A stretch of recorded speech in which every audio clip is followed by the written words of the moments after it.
This is my reflection on why I think the Palestinians should accept to leave Gaza. And I know it's a very difficult topic, and I'm going to get around it. But in my idea, it is the most wise and important and practical thing to do. Why? Because they are living on a rubble right now. Two, because there are some powers who unanimously wants that to happen. And third, the Arab countries are fed up with the situation and are not really stepping in the way they used to. Four, the Palestinians have been pushed to the edge and been doing things they usually won't do. And five, they will be better off leaving, even though it's something that's unacceptable to most of them because uh, they believe and know that this is their country and they don't want to leave it. So why leave if all this is like that? Uh, First of all, this rubble they're living in, it has been a big prison for many years, and many people know that. And that rubble has been made, maybe some say intentionally, so they can't get back and live there, and they have to move, and they are being expelled slowly, and they are being expelled out of areas. So that's not good socially, economically, mentally for these people who insist on staying there with their kids. The outcome is not going to be fine, and their kids won't be finding any kind of thing to do other than throw a few stones and go to die. And then they say, okay, we left our blood on the battlefield, but that won't solve or change the situation. They will just push themselves too much to an edge, as I will talk about later. So the better and most wise thing to do is to leave and find a place to live and rest and get life back.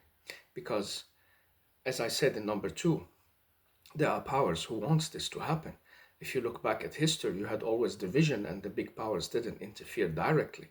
Well, yes, the British interfered once in 1917 with the promise of the Holy Land to the Zionists and the Israeli people because of their troubled history and 2,000 years of diaspora. They wanted to get something back, but but if you look after that, they have not really interfered directly. They have been in there and put down some revolutions, but they have left it like for the area to deal with, and then trying to put some things together. Right now, you have unanimously the United States going in on the side of Israel, and you have Russia who's not on the side of the Arabs, and they will not be that voice that will oppose all this, even though they seem to be. They want just their own interest. They want to push international politics. And in the end, they will leave them to their destiny. That has been seen in history. And the Arab countries are not willing to step in. They are fed up with the situation, Palestinian fightings, and everything that's surrounding it. They're not saying it loudly, but we know it from different sources that they are tired of that and they want a permanent solution. And the permanent solution is one of two: the two-state solution that failed, or one of the two nations leaving the area. And right now, as it seems, it's the one with the most power and who can put his will through. So fighting that and resisting that is helpless. It will just crash them and crash their life even more than it is crushed. Number three, the Arabs are not really there to support, and they don't want to. They have trouble enough on their own hands, and they need some kind of rest, and they want these people also to rest and say, okay, this is how things are. Go and be somewhere else for half a century or something. That's what the Palestinians are not willing to do, and they keep fighting and creating these situations of crisis, mostly for themselves. And I know they think they are hitting the Israelis and sometimes doing something on a bus or kidnapping, and that's wrong. That's totally wrong, even in the Muslim legislation and law. If you look back at the Muslim ethics of war, I have read all these things and I know them in depth. I can discuss with anyone about them. This is not acceptable. They have gone too far over the edge, hurting women and children and taking them as hostages. whether they are being safe or not and treated well or not. That's not an excuse to do that in the beginning and just jump over the fence and just kill people. Just because they are living there, by living there, they say, well, they are occupiers. Well, that's not the way Islam's first legislation went about doing things, even with the Meccan people that hurt them very, very much and suppressed them. So it's a wrong way they are going. And that's because, in my opinion, they are gone um, on over the edge. They have been pushed so much because they insist on staying where they stay, and the Israelis has so much power to push them and close them in that they will, one time or another, there will happen something mentally, and they will lose more than they win, and they have been losing, even though they seem to be maybe gaining a little attention out there in the world. But in my opinion, it's a loss. It's also a loss of morals and ethics and the right way to do things.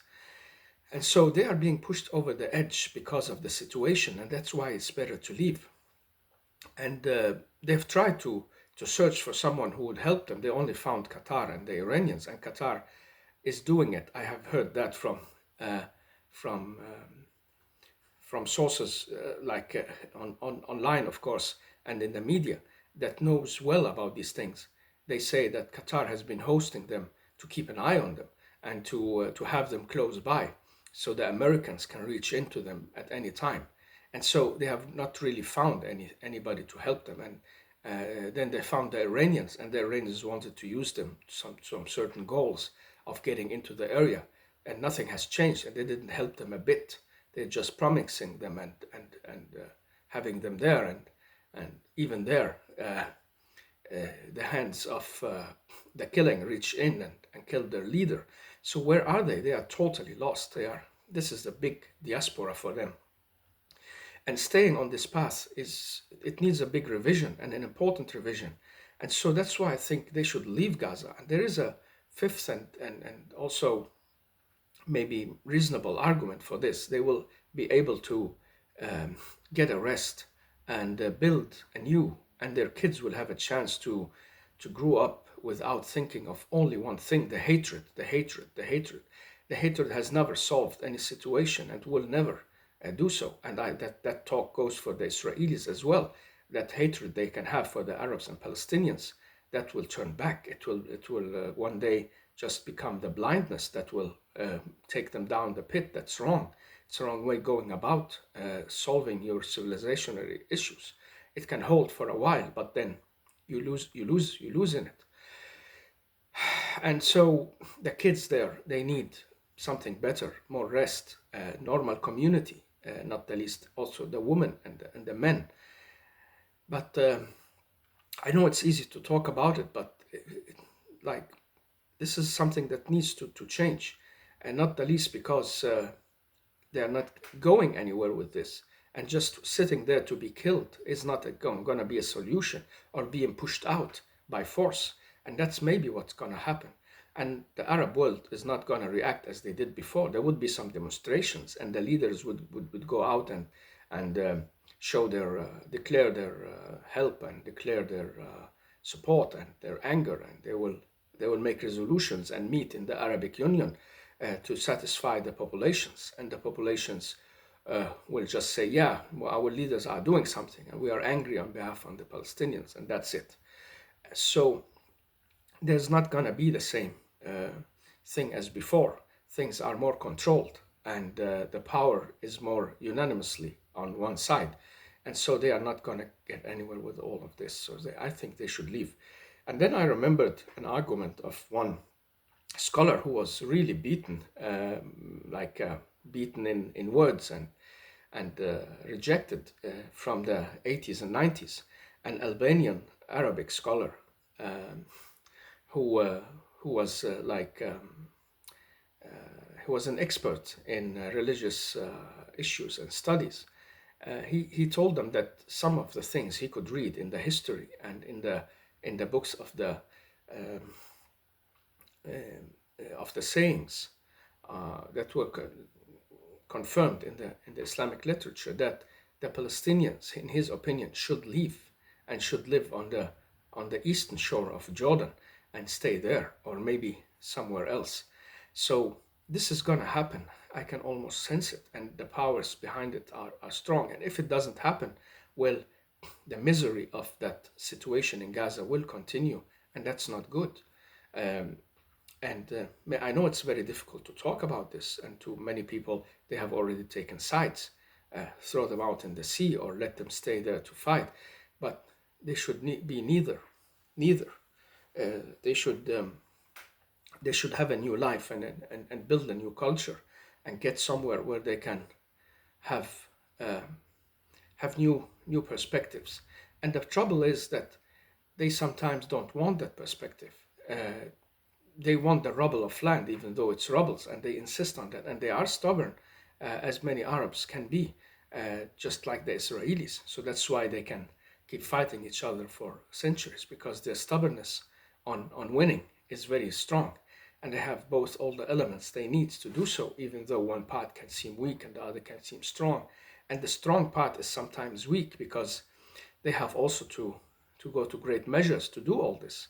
So maybe we need some relaxation, total relaxation in the area, and also relaxing that strong side that really seemed on edge all the time and wanting to deflect and destroy all its neighbors because it's so afraid, lashing out, all the time. And that's maybe will put the Arabs and the Jews and the area on a new path. And all this is bound on and to the Palestinian identity and way of life. And so I hope this wisdom will get through somewhere to them, and some people will see the meaning in it, and they will see it as surrender, of course, and they will see it as like giving up your honor and giving up your land.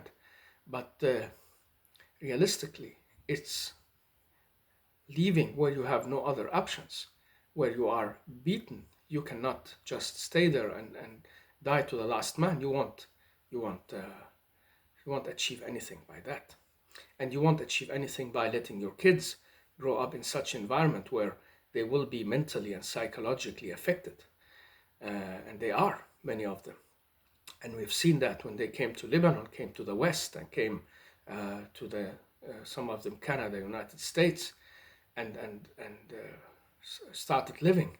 It was very difficult and hard to start living because they were traumatized and they had all these troubles with them, and they were only used to one thing: fight and kill the enemy, the Jews, the Israelis. So they need to build a culture and get a bit away from all this, and especially now where there's unanimously powers against it. And I know it sounds cowardish and it sounds like, oh yeah, give up everything and go.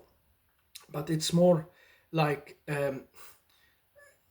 start a new life somewhere else. And when you are up against such strong powers, you can't win. Even though God is with you and you believe that, you can't win. The retreat and going out of the area is the right choice, is the wise choice. Wise does not mean coward. It means you are resting and you're getting new energy, and you're trying to help your family and kids to look at things in a new way, a new direction. It's heartbreaking all over. I'm heartbroken for both people, also the Jewish, even though I'm an Arab, and that I will talk about in another video, how I think and relate to uh, the Jewish history and people and their importance for the monotheism of life.